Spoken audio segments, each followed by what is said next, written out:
Welcome to How's Your ePresence? I am Mark Galvin, the founder of ePresence, and we produce this show. Glad that you are here. We always love it when you're able to join us, and we're doing a back-to-back show. We had a show last night. Here we are the next morning, and got another great show. We do this when we have absolutely terrific talent, and we've got another great show for you. So we are glad you're here. What do we do on this show? We talk about business and social media. So our goal is to help you figure out how you can leverage social media better to help you make an ROI. Also, while you're here, please subscribe to our show and you'll see it's right. I always do that. I don't know why I can't figure that out. It's on this side. So hit that little subscribe button on the edge there. Here's why. When we go live, you get a notification that we are live so that you can join in. You can send us a text message. You can interact with us if you jump on a live show. So try to catch us live. If you subscribe, you could be sitting in the office. You see that we pop up live. You can put it on the side. You can listen and go, oh, I got a question. Let me see. Ask your guest this question. So this is a great way for you to interact with us. We're always watching that feed. So pay attention there, click that subscribe button and join us when we have live shows. So as you know, we are always running our webinar, and the webinars that we're running are there because we are trying to help people out during the coronavirus times. There's a lot of folks that are out of work. There's a lot of people who are trying to figure out how they can use an online medium to stay in touch with their clients. So I got some interesting things I want to share with you. First of all, 90% of recruiters use LinkedIn. Did you know that? 90% of recruiters are on LinkedIn. And there's 14 million jobs on LinkedIn. So if you're out of work or furloughed, it's a great place to be, but you got to have a great profile. If you're a salesperson, did you know that 44% of users on LinkedIn make more than $75,000 a year? That means it's a target-rich environment. You definitely want to be there. And companies get 80% of their business-to-business leads right from LinkedIn. So what do you do about that? You got to have a great profile. So you should join us right at e-pr.me/discount. Join us here. We're doing a webinar, 1-hour webinar. You can get all the key things, 5 key things on your LinkedIn profile that you can improve on your own, and you'll see a 400% increase in profile views as soon as you finish. And we only have 10 people, max of 10 people join. Why? We have the opportunity to give direct interaction with every one of the participants. So folks leave all of our webinars and they know specifically for them what they can do. So it's it's not like a video where you can watch it and you got to plug it in. No, I look at your profile and I say, hey, you should change this on your profile, and you can ask questions. So it's very interactive. You should join us. I'm so enthusiastic about this. It's so awesome that I have a guarantee. If you come and you don't like it, not only will I refund your $37.50, but I'm going to pay you $10 for your time. So you paid $37.50. You don't think it's worth your time. You're going to get $47.50 back. I know it's worth it. I know I can say that because the guarantee is fact. We have never had anyone come back and say that they want their money back. So join us there. e-pr.me discount. Okay, so what's going on today? Let's talk about what's going on in the news. There's a little tease for you. We're going to talk about digital mistakes. What digital mistakes do people make when they look at advertising? I have people all the time who talk to me and say, you know what? I don't like digital marketing because when I use digital marketing, I lose my money. Well, listen to us today. We're going to tell you some of the things that'll keep you from losing that money. But before we get into all that great news, let's bring on this date or today's, I was about to say this week's. Today's guest is Rebecca Brizi of R G Brizi Consulting. And I should say that in Italian, right? Brizi. Yes, with a little bit of flair. Yeah, perfect. I love that. I love that. Rebecca, you've been on our show before. I have. Where'd my water go? You've been on our show before. I don't know what I did with my water. That's all good. And we had a great conversation. Just share with our audience, what do you do? I'm a management consultant and I work freelance, which means I'm an outsourced resource for small to medium-sized businesses. And what a management consultant does is find what is unique about your business, speaking to my future clients, and it's all about competitive positioning and differentiation. So we're finding what makes your business unique, making sure that you're aware of that and that your clients are aware of that. So this is brilliant. And you and I have talked many times. We see each other somewhat frequently, and we sat down and had a chat not long ago. And there are things that you brought up in that conversation that I said, oh my gosh, you've got to come back. We've got to talk about this. So folks, that's why she's here. She has some great information, and we're going to get into that a little bit later. So don't go anywhere. We're going to tell you some key things that you should think about before you do marketing. So stay tuned. We're going to get there. But Rebecca, before we do that, how about we talk about some news? Let's talk about some news. All right, we're going to do this. So here's the gig. The news that we're going to hit today is, I'm going to find the button right here, is the 7 costly mistakes that you should avoid when you're doing digital marketing. Now, where did this come from? I want to give a shout out to the Atlanta Small Business Network. They published this article. We're going to put the link in the show notes. So always go back and check our show notes if you're wondering if you want more information about this. But I think this is extremely smart. How do you avoid making mistakes in your digital marketing? And you know what? There's a lot of you out there that are buying digital marketing. You are not a marketer. You may not know what you're doing, but you're hiring an expert. So these are things that you should know. Or if you are a digital marketer, this is a great reminder for you.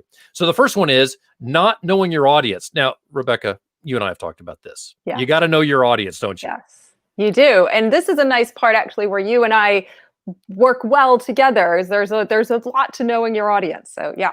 Absolutely. If you don't know who your audience is, there's a few things that come to mind, and we could talk about, honestly, this is a show that you could talk about for 30 minutes. But a small kernel is, if you don't know who your audience is, you can't advertise to them. You can't reach them. Right now, there are other things that Rebecca and I are going to talk about in a little bit that are going to speak to what do you do before you start identifying your audience. There's some other key factors that are there, but you've got to know who your audience is. And I always like to say, I do this thing. I put my fingers on my temple and I say, who is my audience? Who am I? And how would I respond to said message, my LinkedIn profile? So you need to have that out-of-body experience. Identify who your audience is. How can you communicate with them? Where are they? So all these questions need to be, you need to have those answers. The next one is not using a landing page. Rebecca, have you ever experienced with a landing page? Yes. So what do you know about that? That you have to give people somewhere to go, and you have to give them a simple message and a simple action, and the landing page will do that for you. All right, this is brilliant. By the way, Rebecca's not a digital marketer, but she gets this. This is so smart. If you're running an advertising campaign, let's say you bought Google AdWords and you're spending, I don't know, $5 a click on your AdWord, and it lands on your website. Maybe it's your about page. You think, oh, I'll just send them to the about page because I've got great content there. Well, there's nothing for them to do. They kind of, it's like saying, great, you're walking along in a shopping center, and someone says, hey, we got this widget. And you say, great. You go into that shop, that store. And when you step in the store, you don't find the widget, right? And if you go back outside, you're kind of lost. Like, someone said there was a widget. I can't find the widget. Here's what you do. You have the click. You have that little word. They click it. They land on the landing page that speaks specifically to why they clicked, right? You're answering that, and you have a CTA. You've got a call to action, whatever that looks like. There's lots of ways that you can attack that, but you've got to have a specific landing page for any type of advertising campaign. And I would encourage you to have a series of them. So you got them landing on the first page. They have a response. They have a call to action. Maybe they're not ready to buy. Now you've got hopefully you should get their email address. Next time you send them an email, this time they're not clicking the AdWord, they're getting an email, and they go to the next landing page. And you may want to have 3, 4, 5 of these landing pages sharing great quality content. All right, so landing pages, huge issue here. The next one is not optimizing your content for voice search. Do you talk to your device, Rebecca? All the time. Do you really? I do. What is your device that you talk to? Well, I'm mainly Apple's, and I have an Alexa as well, but I dictate with my voice. I do commands with my voice. It's faster than typing. It's much faster than typing. So you've got to make sure that you are optimizing your content for that specific search, because the way people speak is a little different than the way they write or the way they may type. So that is very smart. A few more words will show up in your voice searches. The next one is not personalizing emails. I don't know about you, Rebecca. I love it when I get this email that doesn't even have my name on it that's trying to sell me something. Don't you love that? Love that. I don't think we really need to go into that in detail. It's obvious. You've got to make sure you do that. The next one is not taking mobile website design seriously. So we are, I think during this time where we're all at home because of the coronavirus, we're probably using our laptops or our computers more. But that's not always going to be the case. And so most of the time, people are on their mobile devices interacting with your website and your landing page. So this is very important. 80% of the people interact with LinkedIn on their mobile device. So very obvious thing there. Rebecca, even at home, are you still using your phone to do search? Yeah, absolutely. And I also like to differentiate because I'm working on my laptop all the time. I like to be on my phone sometimes to remind myself that I'm not at work. So, people are still using their mobile devices because now all of a sudden that's the only way to feel that they're not working. So, yeah. That is a great point. And it is a great thing. I find myself going upstairs to the kitchen to kind of have a break. I try to get some vitamin D because by the way, vitamin D I hear is good for combating the coronavirus. So I'll spend 15 minutes outside. I'll go outside. I'll walk up the street on my phone. I'm still kind of working, but I'm on the mobile device. So yeah, I think people still are using that as much as possible. All right, the next one is failing to create a sales funnel strategy. We may talk about this in a little bit. That may come up. A sales funnel strategy means, and this speaks to what I said before about having multiple landing pages. You need to bring people through, and as you narrow them down. So in the first touch point, you probably reached 100% of your potential audience, but of your potential audience, there's probably about 80% that are maybe going to the next step. Great. Let's lead that 80% to the next step, and so on. And what you do is you work them all the way down to that last step where you're reaching that 10% of people that are actually going to buy. So you've got to have that funnel strategy in place. Otherwise, you're going to lose opportunities. Nobody likes to be sold to, but everybody loves to buy. So let's help people get to that point where they build trust. And I'm just going to guess, Rebecca, when someone meets you the first time, they don't say, "I'm ready to hire you." Right. It takes a little bit of time. So you got to have that strategy in place. The last one, this is obvious. I think that all of us know this. It's why we do this platform, is forgetting about video. Don't forget about video. So, Rebecca, do you like video? Do you find yourself clicking on video when you land on a website and it's a new organization and there's a video on the page? I do. It's a different way to absorb information. And what I like is you can have video is basically all media at one time. I've got visual, I've got sound, I can have graphics or photos on there as well as video. So I feel like I absorb more information that way. Bravo. Well, and it's very natural, right? When we meet each other, we sit down and have a cup of coffee with each other. It helps replicate that sort of interaction. We do forget, and I have a lot of folks who we talk about this during my training. We forget that we're human beings. So yeah, I'm talking to you through this computer, through this device, but I know you're a human being on the other side, and I need to make sure I treat you like a human being all through. And there's so many pieces to that puzzle, so to speak, that we can forget when we're just rolling through strategy. So keep that in mind. The person on the other side of the whatever you're selling through may or may not be interacting with you just through words. And not everybody likes to read because they don't have time. So like joining this show, if you join this show and you're paying attention to what's going on and you give us a comment, it helps us to appreciate you're there. So we've got some folks that are watching. If you would like to post a comment here, and it helps us to address you as a human being. And we love that. So please jump right in if you'd like. All right, Rebecca, it's all about you now. Thank you for letting me go through the news. I always love talking about fun things like that. So you and I were talking about how you do some of the things that you do. And one of the things that we do here at ePresence is we will help people with their social media. We will help them do their advertising. And the reason that you and I were having our conversation is I wanted to understand how I could help send business to you. And I'm going to tell you, anyone out there that's, if you're in business, having people who can refer business to you is important, and having stakeholders out there. And Rebecca and I are part of an organization that tries to promote that, and it's called PowerCore here in Atlanta.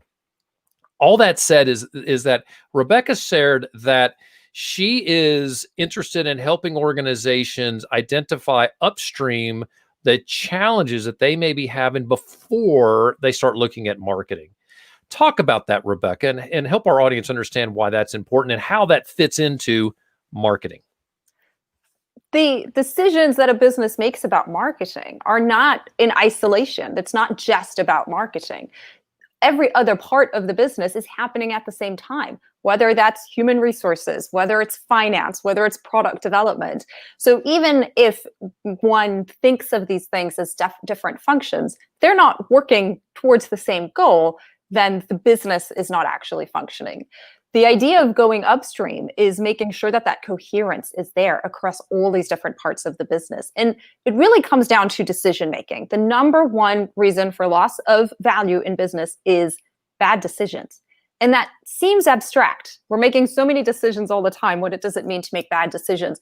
But when we look at moments of problems, or even just when we need to readjust or change something, when we start to unravel, everything at some point we can go back to find the moment when we say, I made the wrong decision. I made this decision and I should have made that one. Right. And that happens when we identify that. It's happening because we're making decisions in isolation.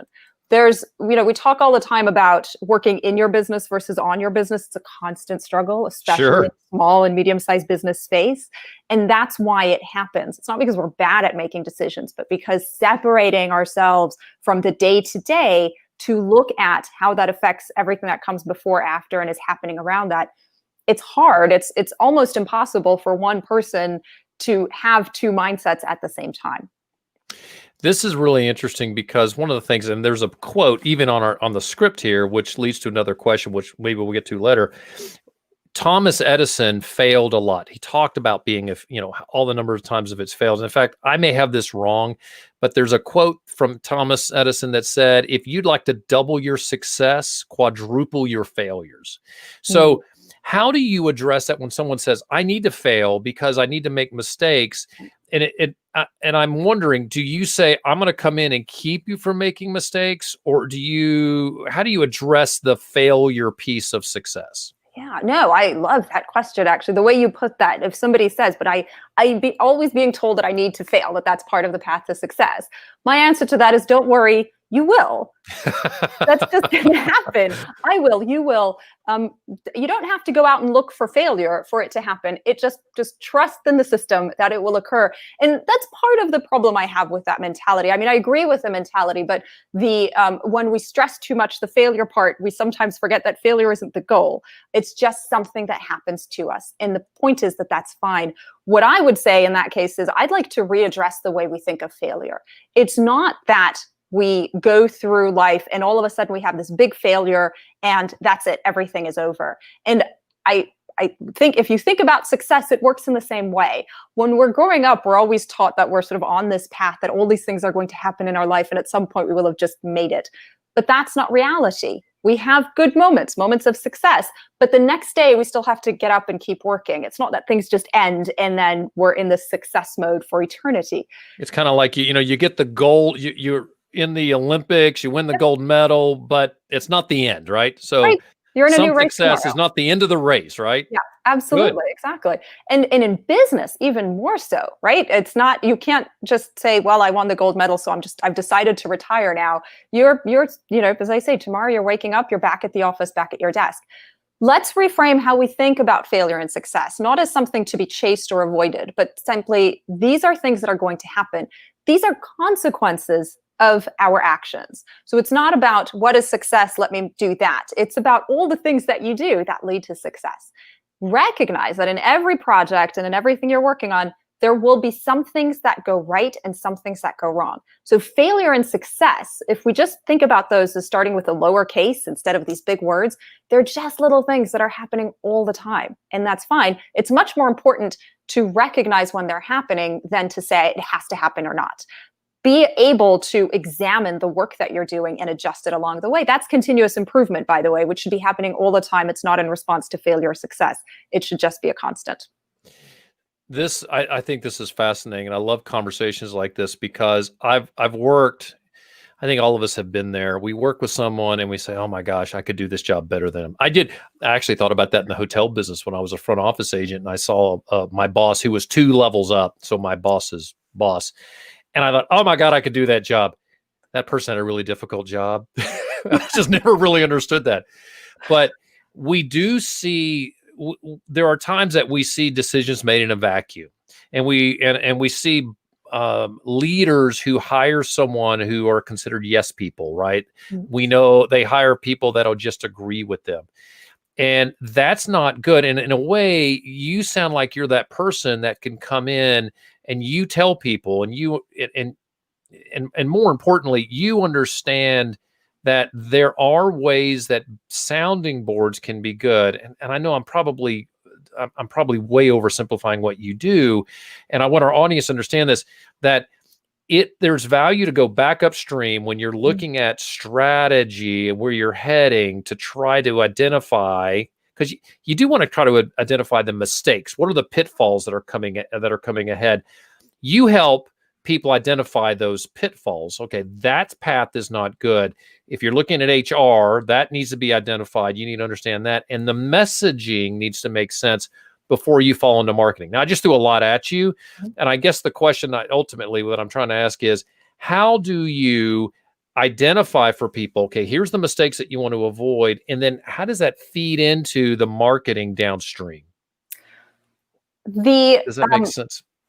It does. So how are we creating a plan that is, what's the decision that goes into that, I guess, that then leads to everything that comes after it in the business? Good. Yeah? Perfect. Let's look at the example from your news piece about being able to describe your customer, knowing who your audience is. When you come into the picture, you are the one who is there to tell the client, this is where your audience is. This is the conversation that they're having on a daily basis. These are the people they interact with. This is where they go to learn. You're able to say your audience is on LinkedIn.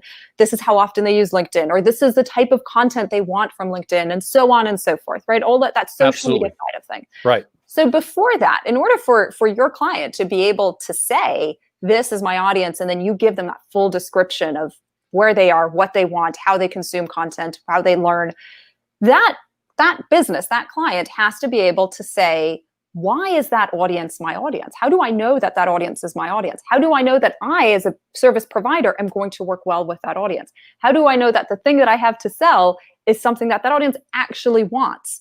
And those decisions are connected to, how does this business work? What sort of people are in this business? Does that audience like working with these people? How does the business, Wait a minute, wait. Does that audience like working with these people? The people in the business, yes. Okay, that's really interesting. Mm-hmm. And let's get a little bit granular. Give me an example of that, where that is a problem. Whenever I raise this, people often worry that I'm talking about not getting along or not liking personally. But what we're looking at is ways of working. People have their own preferences and expectations and the ways that they communicate and interact with people. So if you've got a team of employees that are really good at digital communication and you're telling them never make a phone call because it's so much more efficient to work via chat and we can solve all problems on Zoom, but you've got an audience who doesn't like or is never at their computers because the nature of their jobs and their daily life means they're actually out and about all day long, and it's much easier for them to do a phone call when they're driving somewhere. Then you've got a disconnect. And that's a bit of a oversimplified example, but it demonstrates that. Great example. Great example. When I started ePresence, I had all these cool software things that I'm such a geek. I love little apps. I'm adding all my kids, as a matter of fact. My kids say, Dad, I can't believe you have all these apps on your phone. And so I'm pushing all these at my clients. I say, oh, here's a great thing. This is a way we can communicate. And they're picking up the phone and calling me. And I realize, oh, they're not interested in using all that cool technology. So that's a good point. You've got to make sure that you are adapting. If that's your customer, it's almost, what is the personality of my customer? And I got to meet them where they are versus trying to get them to meet me where I am. Yes. And I do a lot of work on the preferences of the customer and the reminder. And some of this is it's the framing for the business owner, the reminder that your customers are not experts in what you do. That's why they're your customers. So Right. how are you identifying them also in terms of everything that has nothing to do with your business? Because that's the whole point. They're not doing your business. So you have to know the things that are happening in their life that are not about your business so that you can plug that in almost like a puzzle piece to make their life complete. So I do a lot of work on that end of things. That's all the type of information that then gets fed downstream to somebody like you. You can take that information and now you can build on a social media presence that you know is going to check every box. It's going to do what the client wants it to do. You know that you're being set up for success, right? You're not getting conflicting or difficult information from the client. This is so interesting. And the reason I love this conversation is because I certainly have dealt with people who don't know. And they've said, I don't know what I don't know. Yeah. And it would behoove them to go back upstream and say, okay, starting from the beginning and say, okay, who is my client? Mm-hmm. Where are they? What's the best way to communicate with them? And all of those type of data points help us do our job better, because then we can go with the creative. Here's an example. Let's say someone's target audience is mostly female. Mm-hmm. And we don't know that. We could come up with creative that is more gender neutral, where we could focus on having creative that's focused on women. That would be very helpful. So that would make sure we bring more of those their target audience into the fold.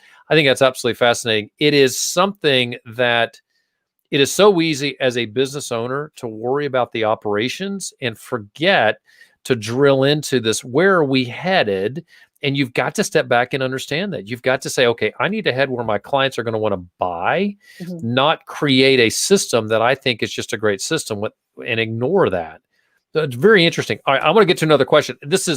So Rebecca and I, when we get on a conversation, this is kind of how it goes. So you guys, you're just going to have to ride with us. This is just too much fun. So the next thing I wanted to hit was what should drive a decision making in business? What should drive decision making in business? And you talk about the constants. What do you mean there? There are things in a business that should be written in pen. There are not a lot of things, but there are some things that should be written in pen. And then there are a lot of things that can be written in pencil. Understanding which are the parts that should be written in pen. And here we're talking about, and again, the words themselves feel abstract because we're talking about things like values. We're talking about things like guiding principles of the business. We're talking about company culture. There are certain things that no matter how you try, you won't be able to change, because if you're a business owner or business leader, you can't change the culture because it's really just a reflection of who you are and who your people are. Right. You can't change the values because they're really just a reflection of how you work and how you present to the world. So those things are written in pen. It's important to understand them and identify them. We have to get some constants together. And that's where they start, is to understand, look, what's going to happen no matter what? We know that you're going to operate in this way. So let's make that part of the process. Let's remove any risk of antagonism between what you want to get done and what the reality of your resources and capabilities are. And also looking at what are you setting to achieve. I mentioned at the very beginning in introducing myself, that what I do is looking for that differentiation in a business. I always look for what makes a business unique. And the point is that there's not one thing that makes a business unique. There's nothing new under the sun. But there is a combination of traits that makes this business unique.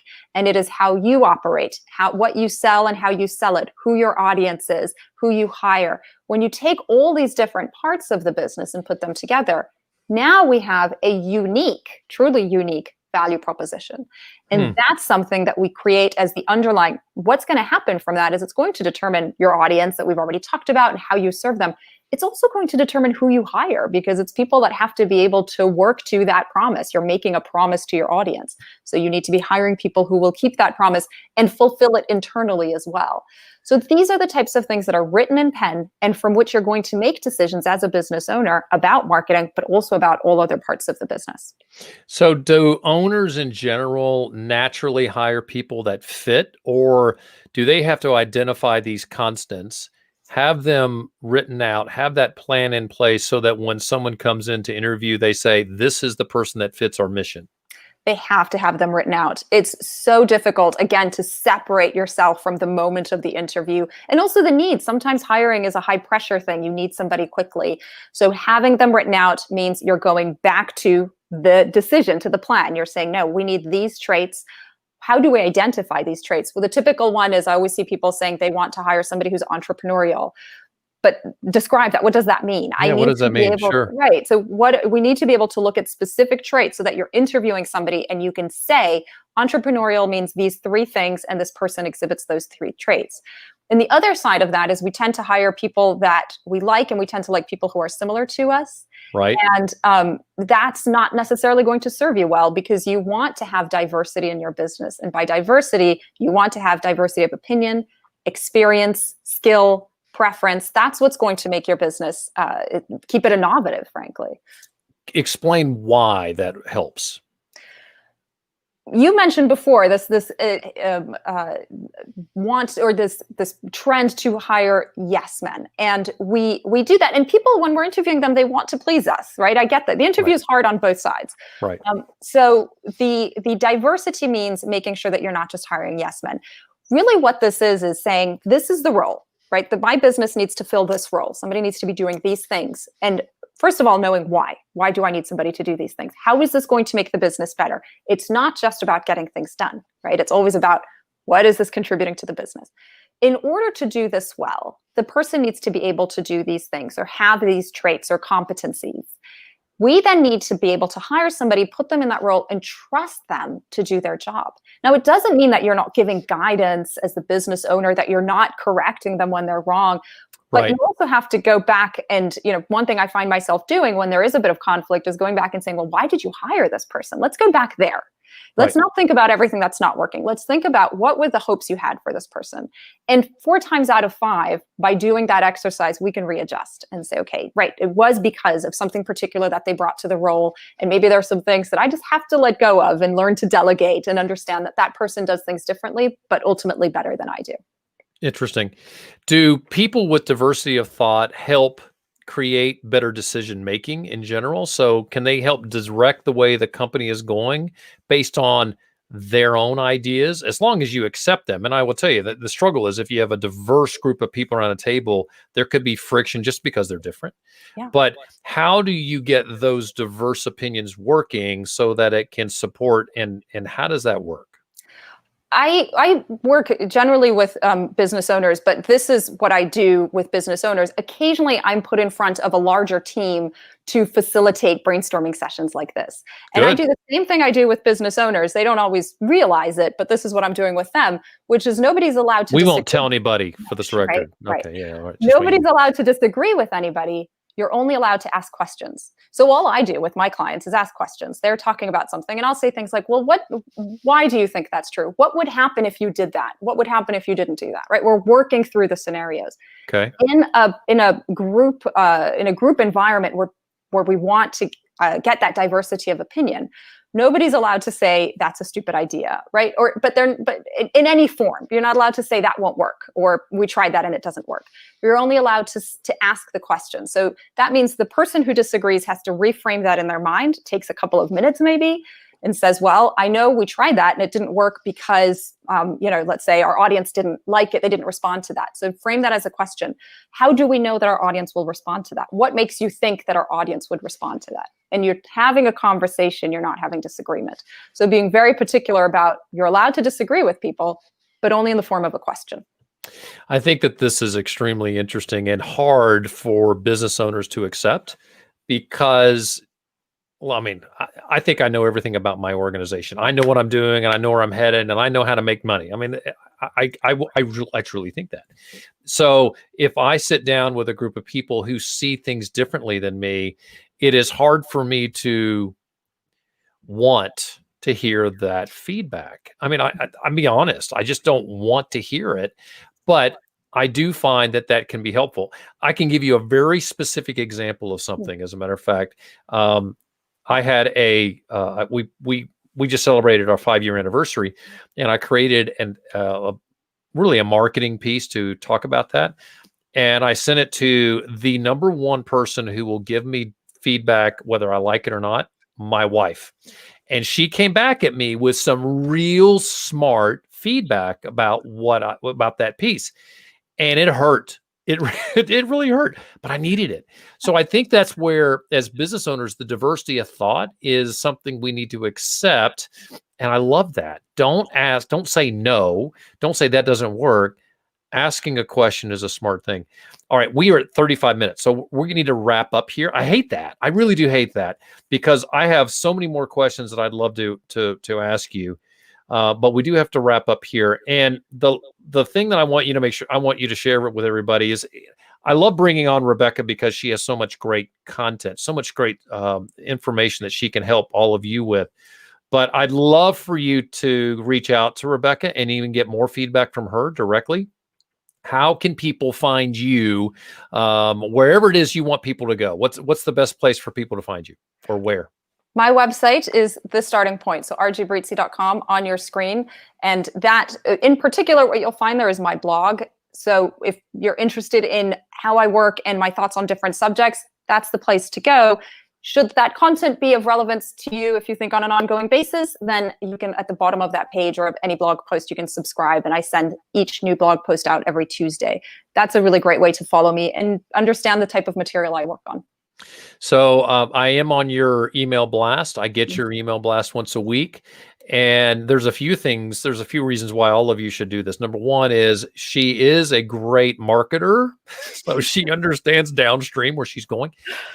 Getting these pieces will help you understand. It will help remind you that you should be sending out frequent emails, number one, and help you understand what content to send.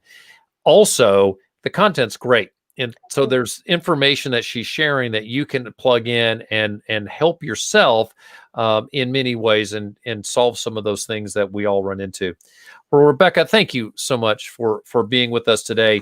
I'm thrilled to know you. I feel honored that I get to spend time with you and bounce things off of you. And I truly hope that the next time we see each other, we'll have a much more robust conversation, because every time it gets better and better. So thank you for the time. Thank you for having me. Always so much fun. My pleasure. So for the rest of you, thank you for being here. We love that you're joining us here on How's Your ePresence. If you're curious about ePresence, we are a company that helps. We're a full-service social media agency. So we manage personal, company, and collegiate social media. That means, first, we help clean up the solopreneurs or the CEOs' personal social media and their teams, because they need to support the company brand. Second, we drive the company social media accounts. We keep them active and keep them up to speed. We'll actually do all the interaction. We'll do all the organic reach. We'll respond to people that are responding to you on your website, because we all are on your social media site. Because we know if you have a social media site, you have to be ready to respond to those people that are sending you messages on your site.